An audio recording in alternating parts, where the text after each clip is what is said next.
So ayun, okay, KGX, kamusta kayong lahat? So ito na yung TA natin kanina, ay kahapon, no? Kung titingnan nyo, tulad ng sinabi ko, nag-long position tayo dito sa area na to.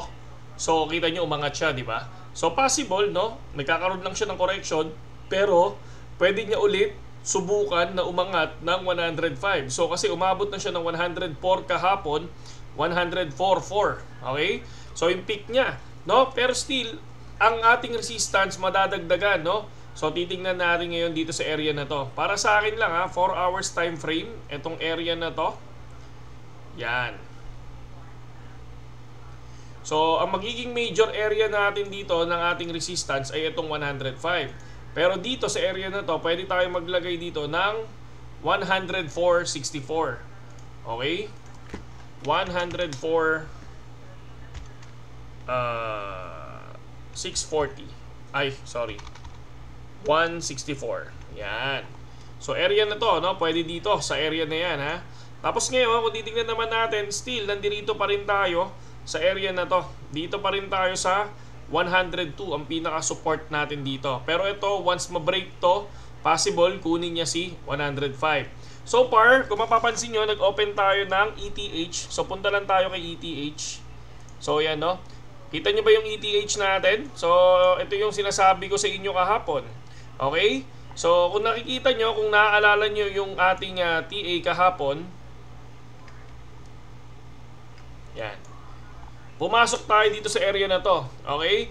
And then, gusto niyang kunin at i-break si 2640, mga kapatid. Diba? So nakita nyo, rejected na naman siya dito. Pero going to breakout ulit siya. Diba? Sa area na yan. Kung mapapansin nyo, ito yung naging profit natin sa buyback natin kahapon. So ito siya, no?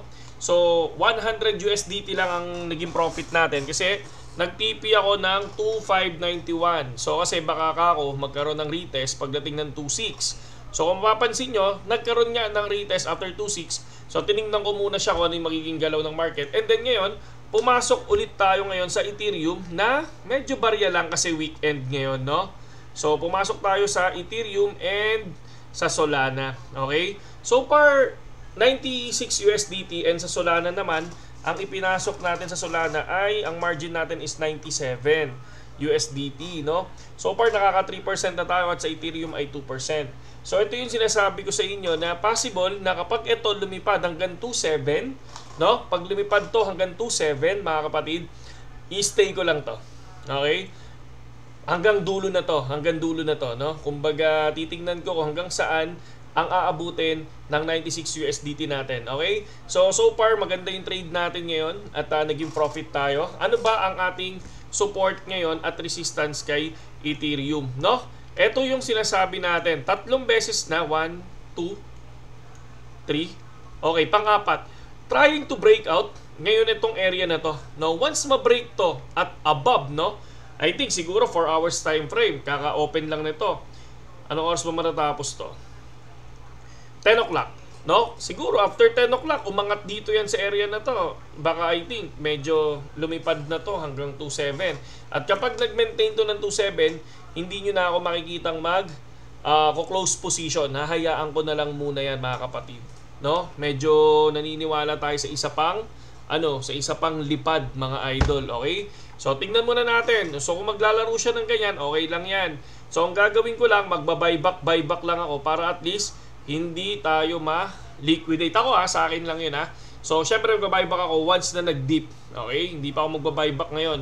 So maaga pa para magbuyback at least medyo, ayan, katulad niya, pulado si Ethereum pero positive si Sol, no? So wala pa yan, kaka-open pa lang natin, mga kapatid. Okay? So tingnan natin kung mababasag to, no? Si 2640. Pag nabasag to, sana lumipad nga, no? So pero weekend ngayon, no? Friday, no? So expected mababa ang volume. Pero nakita niyo naman yung nakaraang weekend nung nakaraan, pinaglaruan ng whales, lumipad si ETH. So tingnan natin ngayon lahat 'yan, okay?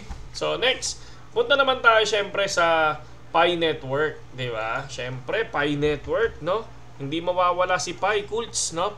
Si Pi Cults natin, so kung titingnan natin, hindi tayo nag-open, pero nandirito pa rin tayo sa area na 0.77 and 1.3 ang ating resistance kay Pi. No, hindi pa tayo tataas. Kasi ako tingin ko dito, once bumagsak to ng 0.77, magda-drop to hanggang 0.6. Okay? So, yun lang mga kapatid, no, ang nakikita ko dito. And then pag-usapan natin ano ba yung possible na mangyari, no? Donald Trump, no, President Trump says US will send letters to countries for new trade deals, no? And hindi ko lang alam kung ano to. I think tarif ang pag-uusapan dito. Once na tarif ang pinag-uusapan, medyo gumagalaw ang market. Kapag maganda ang ibinigay ni President Donald Trump sa China at still 30% pa rin ang ibinigay niya, so magkakaroon ng volatility. Talagang ano to, medyo mabilis ang galaw to. At I think baka syempre from 145 to 30, so baka biglang lumipad ang market nito mga kapatid. Okay? So yan lang naman yung nakikita nating market ngayon. At syempre marami nagtatanong regarding doon sa ano ba ang all-time high ni BTC, no? So ako lagi akong tumitingin lang naman, no, dito sa area na to. So kung pupunta natin si BTC, okay, kung ako lang so syempre one cycle pa lang tayo dito, no? Kung pupuntahan natin si BTC at pupuntahan ko yung 1 month time frame. Okay? Sa 1 month time frame, ito na yung nangyari, no? So bumagsak siya at nag-recover hanggang lumipad ng top, no? Bumagsak siya, nag-start siyang bumagsak ng nasa 65,000 and nag-end siya ng sabi mong 69. Almost 4,000 US dollar ang inangat nung bigla siya nag-drop at nakuha niya pa rin yung all-time high at gumawa siya ng panibagong all-time. So sa nangyayari ngayon, ito na siya, no? So bigla siyang bumagsak, no, from 109 to 75. So I think nag-74 pa yata, no? So ngayon, nagre-recover na siya. Ako nakikita ko dito Ako ano lang kasi syempre, ako yung tipong taong dapat nagpapahinga na ngayon. Ako nakikita ko dito 115 to 120. No? Yan ang nakikita ko, itong 120 na to. So once na makuha tong 120 na to, mag-short position ako, no? So 117 makuha, mag-short position na ako diyan. 115 hindi pa, no? Pag bumaba ng 114, mag-short position na ako diyan, mga kapatid, no? Sisubukan natin 'yan. I think 200 USDT ang i-short natin. So tingnan natin kung ito na yung magiging simula ng bear market, no? So hanggang doon lang ako sa 120. Sa Ethereum naman, once na nakita ko lumilipad ang Ethereum, okay lang. And then magsi-set na lang ako ng pinaka profit natin sa Ethereum. Yes, may Ethereum pa tayo, mga kapatid, May Ethereum pa tayo kasi marami nagsasabi wala na daw tayong Ethereum. So tinanggal ko, ito na yung Ethereum natin, lumaki na yung kumita natin diyan, kumita na tayo ng nasa additional 30k ulit sa Ethereum, no? Tinanggal ko na yung puhunan ko dito, no? Nag-withdraw na tayo at ito na yung nilalaro natin sa future ngayon, no? So yung iba dito i-withdrawin na natin yung 1,000, tapos ito na lang yung hihintayin ko, no? Kung lilipad ba si Ethereum o hindi. So yan yung puhunan natin diyan. Hayaan ko na yan. Matalo, manalo, okay lang. Diyan kasi profit na natin to. Okay?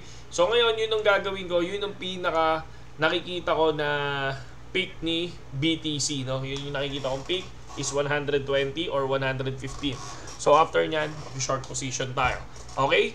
Last tingin sa ating trade. Negative 2 plus 3%. Okay. So yun lang, AGX, at saludo sa inyong lahat. Tignan natin kung mag-profit tayo tomorrow. Magbibideo naman tayo, nakikita na nyo naman yan. Okay? So saludo sa inyong lahat at magandang gabi sa inyong lahat, AGX. Sana pag nagustuhan nyo yung video natin ngayon, keep like and share and subscribe, no? Para at least updated kayo sa mga nangyayari ngayon sa crypto. Okay? Saludo.